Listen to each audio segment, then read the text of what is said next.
Hello and welcome. My name is Chris Shelton, coming to you from a beautiful sunny San Jose, California, the heart of Silicon Valley, coming to you with our DIY home healing for your better health, happiness, and transformation. Today what we're talking about is muscle strain, atrophy, and bruising. So if you're somebody that bruises easily, what is the root cause of this?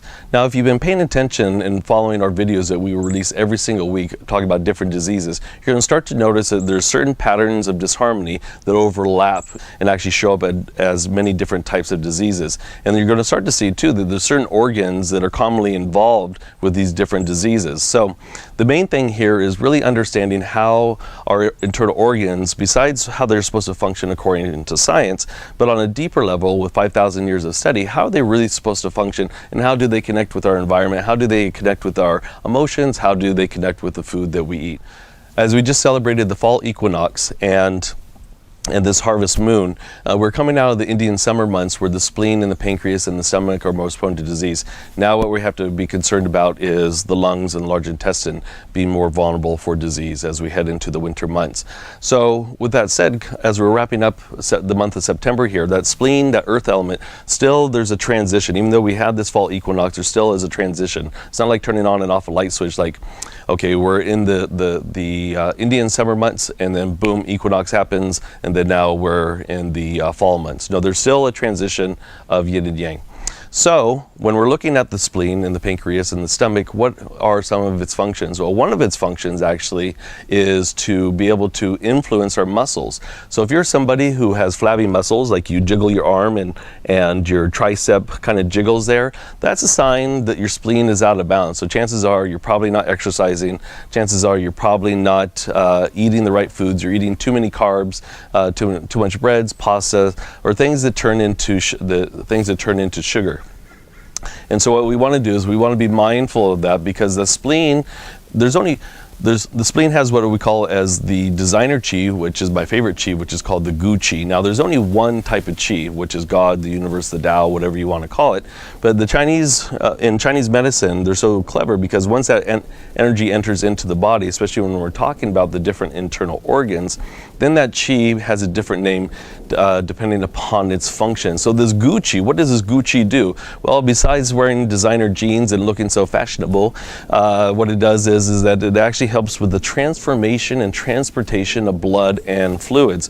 And if you watched the prolapse video that we actually did a couple weeks ago, the same organ actually plays a role as far as prolapses. And because one of the main functions, besides influencing our muscles, is for the spleen to be able to keep things in place. So like I talked about with the prolapse, our organs are held into place because of the spleen and the pancreas and the stomach. And also one of the other responsibilities of the spleen is to hold the blood into the blood vessels. All right, so if you're somebody that does get muscle strains easily, I would really look at your diet and what you are eating in order to help to strengthen that spleen. The other organ that plays a role too is going to be your liver when we're talking about muscle strains, because one of the functions of the liver is to control or influence our tendons, ligaments, and sinews. Okay, so one of the common things that I see in clinic, for example, is Achilles heel, or I'll see plantar fasciitis. And the common thing with that, yes, your spleen definitely does play a role in influencing those muscles, but guess what? Stress also will affect the liver, which then will influence the tendons, ligaments, and sinews leading down into the feet, into the ankle, and into the feet. And the main culprit here is this area here, which is your psoas muscle. That's Psoas, your psoas muscle. And the psoas muscle is so influential as far as being able to control and influence our spine. I mean, this thing connects from the lower lumbar all the way up to the thoracic spine, and it's about the size of your fist. And this is your protection muscle. Like if you think about it, if you are being attacked or you have to take cover, what do? Everybody curls up into a ball. They don't do a back bend. They actually curl up into a ball. Why? To protect these valuable, delicate yin organs here in the front. So stress also will play a role in if you're getting muscle strain easily, or it's one thing if it happens every once in a while, but if you're somebody that's getting chronic muscle strain, really look at the stress in your life affecting your liver, ability to influence your tendons, ligaments, and sinews, but then also really look at your spleen as far as what you're eating, how much anxiety or how much worry do you have in your life. Okay. So what is atrophy? Atrophy is when there's a lack of blood flow or nerve connection to a certain area of the body. So when that happens, what happens is there's not enough nutrients, whether it's energy, the nerve connection, and or blood flow circulation. So that muscle in that area actually will shrink up. And it's a pretty severe condition, like especially, like I said, when we talk about or look at or drop leg syndrome. The drop leg syndrome is normally has a lot to do with what's going on up here in the psoas. So anytime something atrophies, that means there's a deficiency. So what is causing that deficiency? And blood flow, the ability of the spleen to move, contain blood within the blood vessels, the nerves and the nervous system also being able to do its function, and that's where your liver and your gallbladder come into play there. Normally we'll see muscle atrophy when there's a lack of circulation, a lack of blood flow flowing to, more than likely it'll be the extremities. So normally what I'll see in clinical practice, for example, is atrophy of the calf. And normally we'll see atrophy of the calf when we have conditions like drop leg syndrome, where the leg actually drops. And there's really no cure for it in Western medicine. The way that we fix it in clinic is we go after the psoas again. Like I was just talking about, open up the psoas, because we have an acupuncture meridian that wraps around from our kidneys, called the belt meridian, wraps around from the kidneys, drops down over the pubic bone, and it's like a belt. It encompasses the 3 yin meridians of the inner aspect of the legs and the 3 yang meridians of the outer aspect of the leg. And so it's like a belt. Whatever side, or when it gets tight, it's like tying a string on the end of your finger. If you tie it too tight, guess what happens? After a while, that thing will turn purple and will fall off. Well, same thing happens with this belt meridian or this belt vessel, which is connected into the psoas muscle, is that if there's too much tension here, then what will happen is that it'll actually cause a lack of communication, nerve damage, lack of blood flow to the extremities. And like I said, your spleen is responsible for that too. So being able to regulate the blood flow, keeping the blood within the blood vessels. So if there's a lack of communication, then actually we will see people start to develop atrophy. So if you are developing atrophy, really look at the distal points. So not always necessarily looking at, let's say, the calf, for example, but really looking at points that are further away. And in this case here, like atrophy below the waist down into the calves, is 9 times out of 10 it has to do with the psoas and this belt vessel and that liver, gallbladder / spleen and pancreas being out of balance. Okay, so, and then also the circulation is bad. Let's say if you're getting atrophy of the arms, we have to look at what's going on into the cervical spine as well, because this plays a role in this too. So the next thing I want to talk about here is somebody who bruises easily, and this happens quite a bit. And sometimes certain causes besides poor diet, eating too many carbs and sugar. The other thing that could cause it too is worrying too much, over intellectualizing, thinking too much. These are some of the things. Having anxiety all the time. Taking certain medications like blood thinners will also cause bruising easily. And what's happening is that it's really damaging. Like those blood thinners are really damaging the spleen and the stomach. And what's interesting is that my father, I talked about my father before.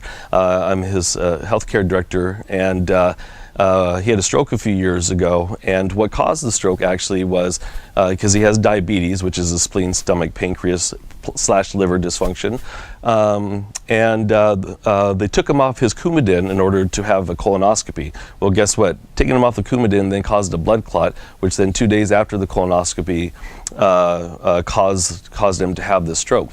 So recently, his nurse practitioner had said that they had done a blood test on him, and all of his numbers were great, but his blood was a little bit weak. So she wanted to do another colonoscopy, and I said, no way, you're not going to do another colonoscopy.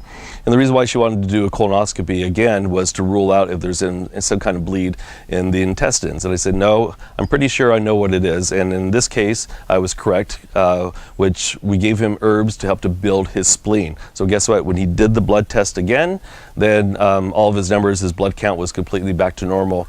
And so So sometimes when we look at these different conditions and we look at bruising easily, we look at anemia as well, when a person's blood is weak, the spleen really plays a big role. Now other organs play a role too, like your kidneys, for example, is the root of what is known as your upright qi.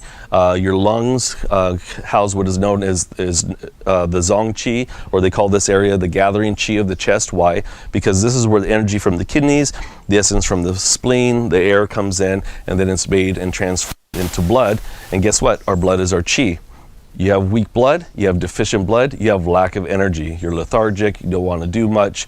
And then we start to see the muscles hanging off the bones like that. We start to see conditions like diabetes, bruising easily.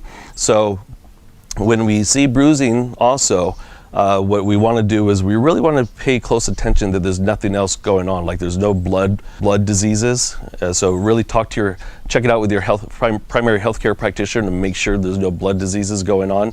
But if the tests come out negative and it just shows that your blood count is low, yes, taking iron will help to some extent, but really what we want to do is we want to nurture the spleen. And so like right now, the foods in the San Francisco Bay Area where we live, or one of the places that we live, we also live in Los Angeles. The foods in the Bay Area right now that are most present would be blackberries, raspberries, gourds, pumpkins, asparagus, artichokes. These types of foods actually help to nurture and help to build up your spleen and also the lung network as well as we get into the fall months. So eating foods like that actually will be beneficial. Long grain brown rice, basmati rice, tofu, lean meat, organic grass-fed lean meat. What else can we eat? Oh, we could eat seaweed, things to build up the kidneys. We could cook with kelp granules. And believe it or not, even when you put the kelp granules, like I put kelp granules in my eggs, which is also an earth food. When you open it, it kind of smells really fishy, but what's interesting is that when you cook with it, you don't even taste it. So, but that actually can help to build the kidneys, and indirectly, it will actually help the thyroid. So foods like that will actually help to build the blood. And what's great is if you click on the link below, Infinichi has an earth element herb, which is not contraindicated with anything, which you could take in order to be able to help to support the spleen and the stomach network, to be able to support this gu qi. And so we could take that. If there's a lot of stress in your life, then we use Dr. Shen's Free and Easy Wonder, because what that does is it actually helps to move the blood in the liver, and so that liver is not overacting on the spleen. Because sometimes if there's too much stress in your life, that liver will overact on the spleen and weaken the spleen itself. So your diet may be good, but there's so much stuff going on in your life that that poor spleen just can't handle it. And one of the ways that we could tell if our spleen is deficient is that the tongue will be flabby. Generally speaking, will be pale in color, and will have little tooth marks around the edges of the tongue. And so what I hear people say is, oh, my tongue is just too big for my mouth, that's why I have those tooth marks around the edges.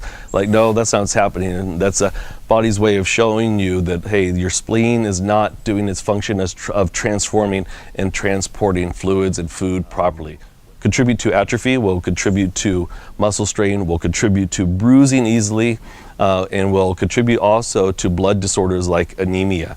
So what else can we do? Well, my favorite Qigong practice, I call massaging the yang organs, is a simple practice of just inhaling and exhaling. And to make this into more of a mindfulness practice, what you're going to do is you're going to imagine a golden light coming up into the abdomen and massaging the yang organs. Well, what are the yang organs? The yang organs consist of the large and small intestine, the gallbladder, the bladder, and the stomach. So as I inhale, I could just imagine as though there's golden light coming up, filling up into the abdominal cavity. And then as I exhale,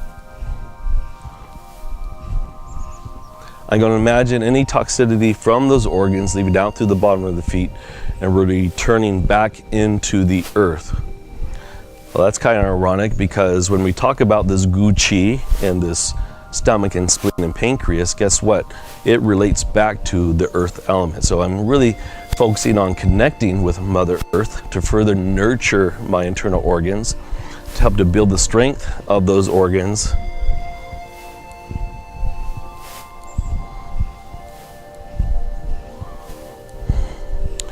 So So a very simple practice to do. You could actually walk and do this practice. You know, another thing too, and see my shirt here, this company called Humble Muscle. I really love this company. We met these guys at the Fit Expo more than once, and they have some really positive sayings like stay humble, those kinds of things. Anyways, to build muscle, what do you need to do? You need to eat. Well, where does that food go? Well, it goes into your stomach.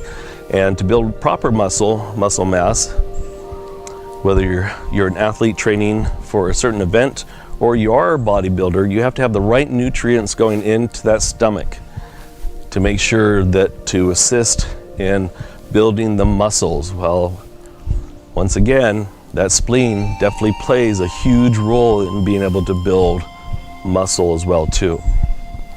So when we talk about atrophy or we talk about flabby muscles, nurturing that spleen, eating the right foods that are going to be nurturing to the stomach and spleen, and staying away from the processed, the carbs, the genetically modified foods, you know, eating things that are wholesome. The other thing too is being mindful while you eat, not eating on the rush, on the go. Sitting while eating, not arguing while eating. Being mindful of chewing your food properly. These things also will help to assist the spleen into doing its function of building muscle, helping to develop blood, build blood, and also keep the blood within the blood vessels, which then prevents bruising. 9 times out of 10 we'll see people with diabetes that bruise easily. Well, that's because that darn spleen and pancreas are just so far out of balance. Okay, so this is the massaging the yang organs. So I'm going to finish here by pulling down the heavens 3 times. Inhale and exhale. Inhaling and exhale. Last time, inhale. And now what's going to happen is as I pull down the heavens the last time, I'm going to allow my fingers to become like long hollow straws, enter deep into the earth. I'm going to make a triangle with the hands, bring the hands up, finding a pivot point in the sky or on the ceiling, and just rotating around that. And what I'm doing is my spleen is located right here. I'm kind of, by twisting like this, I'm actually like wringing out the internal organ. And as I inhale in the center, I'm going to imagine the color yellow or orange filling up into the spleen. And then as I exhale, I'm going to allow any worry, any anxiety to leave like a dark cloud out through the bottom of the feet and down deep into the ground. Okay, so relax the shoulders. Use your legs to help to pump the blood up to the chest.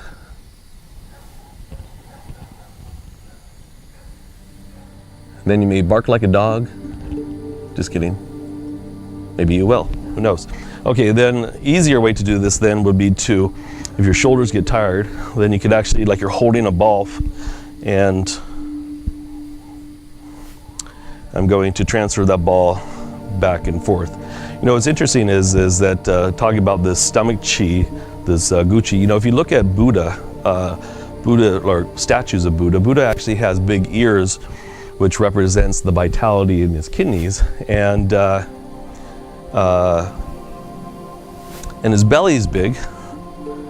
Not because he had too much turkey dinner, but because of all this vitality in his lower dantian, his digestion, his postnatal, prenatal chi.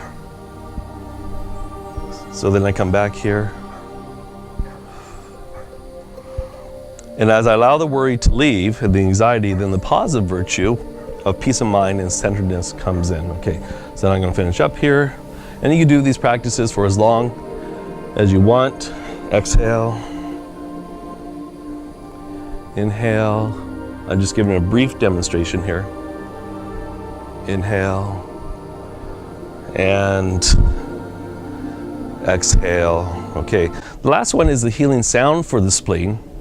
And this one's great because you can take this one on the go with you. It's kind of like taking your coffee on the run. And you could do the sound audibly or you could do it underneath your breath. The sound is hu, like if you have a stomach ache, like hu, like a I ate too much of that turkey dinner, or I ate too much of those chocolate cookies. When you get that stomach ache, you groan, right? So that's the same kind of sound. So what you're going to do is you're going to focus on whatever circumstance it is that you're worried about, anxious about, and then as you inhale, you're going to imagine that there's a yellow cloud, once again filling up into the spleen, and then as you exhale, you're going to make the sound audibly, if you're alone, obviously, inhaling.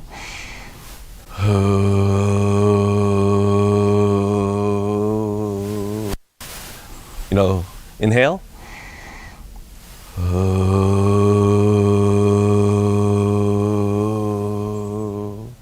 So it's important to make that specific sound of who, kind of like the song. Who are you? Who? Who?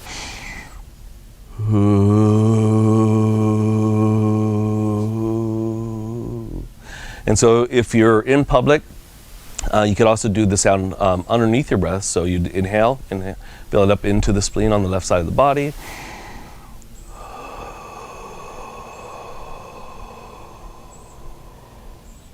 Allowing for the positive virtue of peace of mind and centeredness to come in as the worry and the anxiety leaves.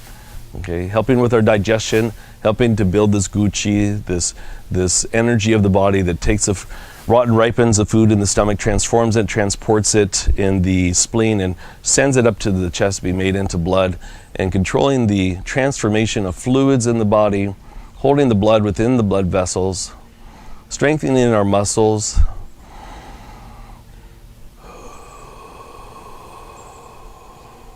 And come back to the center here, finish by pulling down the heavens 3 times.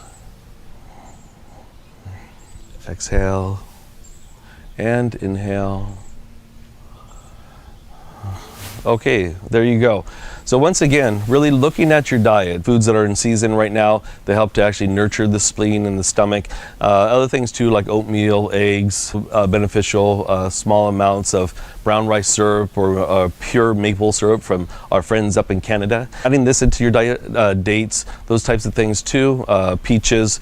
And these are all subtle little things that you could do to help to balance out the spleen and the stomach and to help to return your muscles to where they should be. Click on the link below, subscribe to this YouTube page, share it with your friends and your family. We're putting all this free information out there to empower you to be the best version that you could possibly be. I am Chris Shelton, and from me, my dog Lulu, my beautiful wife Parisa, and the gardener, we will chi you later.